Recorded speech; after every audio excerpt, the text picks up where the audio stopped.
নমস্কার। ছোট্ট একটা স্টোরি শেয়ার করবো। গতকাল সন্ধ্যাবেলায় আমি এবং আমার স্ত্রী এবং আমার ছেলে বেরিয়েছিলাম একটু বাজারে। আমার বাড়ি পুরুলিয়া শহরে। তো সেখানে আমরা একটু গেছিলাম কাজে। তো সেখানে দেখলাম দুজন টিচার যারা বেশ নম্র ভদ্র। তারা তাদের সাথে আমার দেখা আর কি হয় বাজারের মধ্যে। আমাকে দেখা মাত্র তারা দৌড়ে এখানে আসেন এবং নিজের পরিচয় দেন এবং শুরু করেন কথাবার্তা বলা। কি নিয়ে? না, এই কেসটা নিয়ে, এই 26 কেস নিয়ে তারা শুরু করলেন কথা বলা। তো অনেকক্ষণ ধরে কথাবার্তা হলো।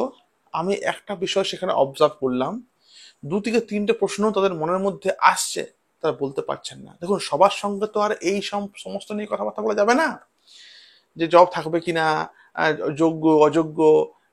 আপনি যদি, যারা দেখুন, যারা এই ফিল্ডের মানুষ, যারা এই সমস্ত কিছু বুঝে, ওদের সাথে যদি আপনি কথাবার্তা বলেন, এই কথাগুলো উনিও বুঝবেন আর বলার পর আপনাকে অ্যান্সারও দেবেন।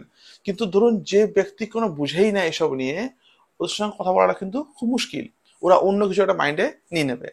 তো আমাকে পাওয়া মাত্রই অনেক কিছু কথা তারা বলে, মন খুলে বেশ অনেক প্রশ্ন করে। এবং দেখুন, রায়দান কি হতে পারে, ফলাফল কি হতে পারে, এগুলো ধরুন কেউ জানে না, এগুলো আমরা কেউ জানি না, আমরা একটা প্রেডিকশন করছি এই সমস্ত কিছু। কিন্তু কিন্তু আমি অনেকক্ষণ দেখলাম আর কি, অবজার্ভ করলাম যে মুখের মধ্যে যে হাসিটা ছিল আর কি। দেখুন, হাসি দুরকম হয়, মন খুলে হাসা হয় আর একটা মেকি হাসি হয়।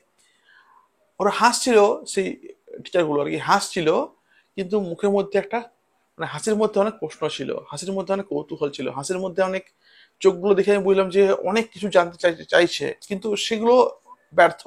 কারণ সেগুলো ধরুন কেউ জানে না, রেজাল্ট কি হবে কেউ জানে না।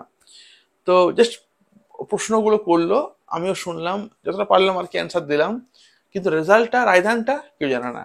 অতএব সেটা নিয়েই কিন্তু এখন সবাই বেশ সবাই আর কি অপেক্ষা করছে, আমিও করছি। দেখুন, যে সৎ ব্যক্তি, তার জব থাকবে সিকিউর, এটা জানা, এটা কিন্তু মানে শিওর। যে সৎ, যে ভালো, যে সৎ ব্যক্তি, তার কোনো ক্ষতি হবে না। হ্যাঁ, যে অসৎ, তার ক্ষতি হতে পারে। এটুকুই আমি আর কি আপনাদেরকে আশ্বাস দেবো। তো অনেকে আপনাদের মধ্যে মেসেজ করছেন, হোয়াটসঅ্যাপ করছেন যে স্যার কোনো কিছু ভিডিও বানাচ্ছেন না। তো কোনো খবরই নেই, কোনো খবর সেরকম নেই।